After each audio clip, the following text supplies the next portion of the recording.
Hello, welcome to my channel life unscripted. तर इथे तुम्ही पसारा बघू शकता, किती पसारा आहे फ्रीजवरती. आपण बाहेरून आलो आणि काही घेऊन आलो तर डायरेक्ट आपण फ्रीजवरती ठेवतो आणि त्यामुळे पसारा होतो. तर आता तो मला आवरायचा आहे आणि धूळ वगैरे खूप साचली होती. रस्ता जवळ असल्यामुळे आणि वारा पण खूप सुटतो, त्यामुळे घरात सगळी धूळ येते. गावठिकाणी वातावरण हे असंच असतं. आणि इथे 2 दिवस झाले बराच वेळ लाईट जाते, त्यामुळे कसं बर्फ वितळला गेला आहे आणि त्यामुळे उग्र वाससुद्धा येतो बर्फ वितळला आहे आणि लाईट गेल्यामुळे.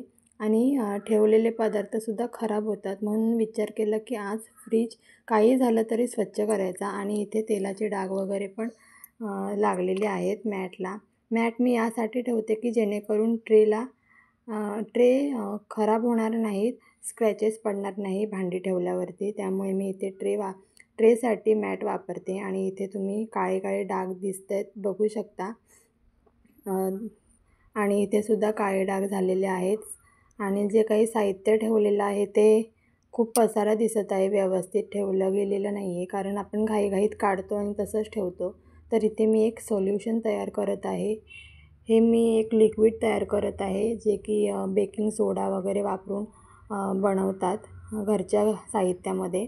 तर इथे मी हाफ टीस्पून बेकिंग सोडा घेतलेला आहे. त्यात मी अर्धा लिंबू पिळून टाकणार आहे आणि त्यात थोडं लिक्विड सोप ॲड करणार आहे. जे माझ्याकडे अवेलेबल आहे आत्ता तेच मी यामध्ये ॲड केलेलं आहे. माझ्याकडे विनेगर वगैरे नव्हतं, त्यामुळे मी इथे लिंबूचा वापर केलेला आहे. आणि त्यात थोडं मी पाणी ॲड करणार आहे. आणि हे लिक्विड एका स्प्रे बॉटलमध्ये, माझ्याकडे एक स्प्रे बॉटल आहे, त्यात मी घेणार आहे.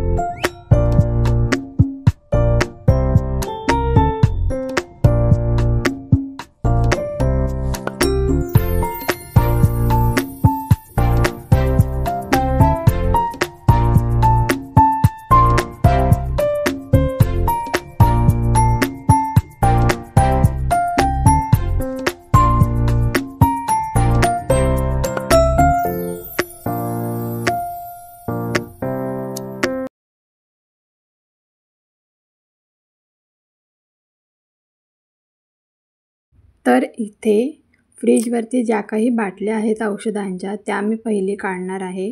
आणि फ्रीजवरती जे कवर आहे आणि हँडल कवर ते मी धुण्यासाठी टाकणार आहे.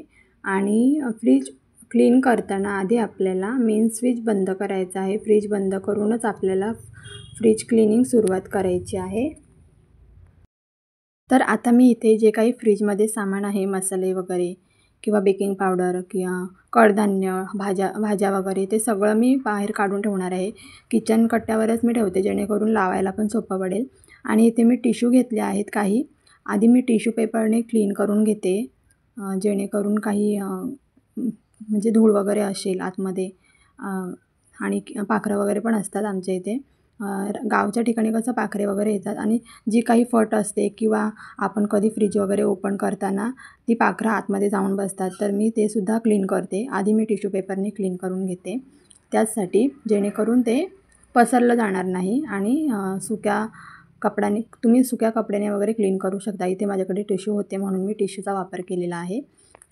तर आणि अशा वस्तू आपल्याकडे कधी येतात, आपल्यासारखे सामान्य माणसं ही अशा वस्तू EMIवरच घेतो, म्हणून आपण त्या वस्तू जीवापाड जपण्याचा प्रयत्न करतो. तसंच काहीसं मी सुद्धा करते.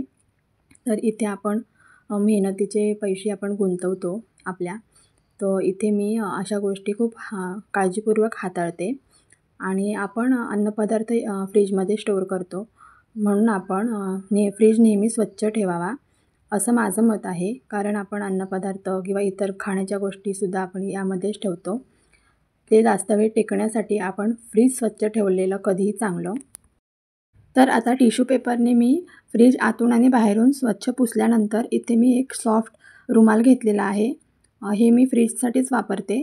आणि जे आपण लिक्विड तयार केलं आहे ना ते मी थोडं स्प्रे करते रुमालावरती आणि त्यानंतर ट्रे वगैरे आहे आणि फ्रीजचा जो आतील भाग आहे त्यावरती मी स्प्रे करून ठेवते, जेणेकरून कसं जे काही डस्ट वगैरे आहे किंवा डाग वगैरे आहे ते निघण्यास मदत होते आणि इझिली वाईप आऊट होतात. आणि ते थोडा वेळ ठेवायचं, 1-2-3 मिनटासाठी ठेवलं ना तरी चालेल, पण स्प्रे करून ते थोडा वेळ ठेवायचं. आणि हे सगळं मी रुमालाच्या सहाय्याने व्यवस्थित पसरून घेते आणि हलक्या हाताने पुसून घेते, जेणेकरून ट्रे फुटणार नाही किंवा स्क्रॅचेस पडणार नाहीत. त्यासाठी मी हलक्या हाताने इथे पुसून घेते व्यवस्थित. तर इथे फ्रीजचा जो दरवाजा असतो त्याला रबर असतो ना तो सुद्धा कधी काळा होतो, खराब होतो तो. तर त्यासाठी काय करते मी की जो टूथब्रश असतो ना आपला तो मी वेगळा वापरते फ्रीजसाठी. तर त्याने मी क्लीन करते, त्याने इझिली त्यातली घाण जी असते, धूळ वगैरे किंवा अजून काही पाखरं वगैरे असतील तर ती इझिली निघण्यास मदत होते त्याने. आणि इथे काळे डाग वगैरे झालेले ते इझिली वाईप आऊट झालेत या लिक्विडने. तर खूप मदत झाली या लिक्विडमुळे आणि जास्त काही घासून काढण्याची गरज नाही आहे या लिक्विडमुळे, व्यवस्थित क्लीन होतं. आणि हे लिक्विड ॲक्च्युली आपल्याला परवडण्यासारखं आहे, कारण बाहेरचे जे महागडे लिक्विड आणण्यापेक्षा आपण घरातलंच साहित्य वापरून हे लिक्विड तयार केलेलं आहे.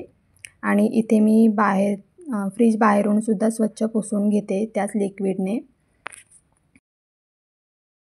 आणि फ्रीज तसं काही जास्त घाण नव्हता झाला, कारण की 1 महिना झाला आहे आणि त्या फ्रीजला मी अधूनमधूनसुद्धा वरचेवर पुसत असते.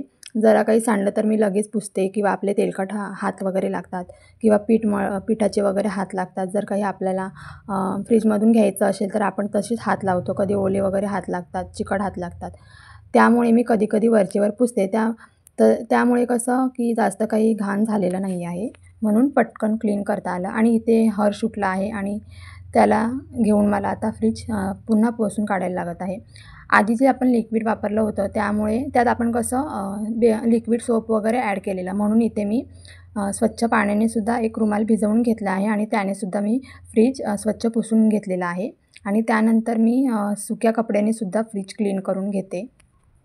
लहान बाळ घरात असल्यावर कसं झोपेतून उठल्यावरती त्याला घ्यावंच लागतं, कारण ते राहत नाही.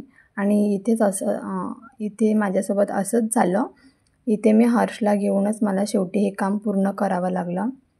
अजून एक गोष्ट तुमच्यासोबत शेअर करायची आहे, ती ही की माझे व्हिडिओज वेळेवर येत नसतील, उशीर होत असेल किंवा 1-2 दिवस आड करून येत असतील, कारण इथे गाव ठिकाणी कसं नेटवर्क इश्यू असतो आणि हर्ष लहान असल्यामुळे मला एडिटिंगला वगैरे वेळ लागतो. प्लीज मला त्यासाठी समजून घ्या, मला सपोर्ट करा. आणि मी कोणत्याही प्रकारचं वायफाय कनेक्शन घेतलेलं नाही आहे अजून, मी मोबाईल डेटा यूज करते. आणि इथे फ्रीज क्लीन करून झालेला आहे आणि इथे फ्रीजला अटॅच कांदे बटाटे ठेवण्यासाठी ट्रेसुद्धा आहे. आणि सगळं साहित्य मी फ्रीजमध्ये व्यवस्थित लावलेलं आहे. आणि जर तुम्हाला माझे व्हिडिओज आवडत असतील तर प्लीज लाईक, शेअर, सबस्क्राईब करायला विसरू नका आणि छान कमेंट्ससुद्धा करा. पुन्हा भेटूया अशाच एका नवीन व्हिडिओमध्ये. तोपर्यंत सर्वांनी काळजी घ्या. Bye, take care.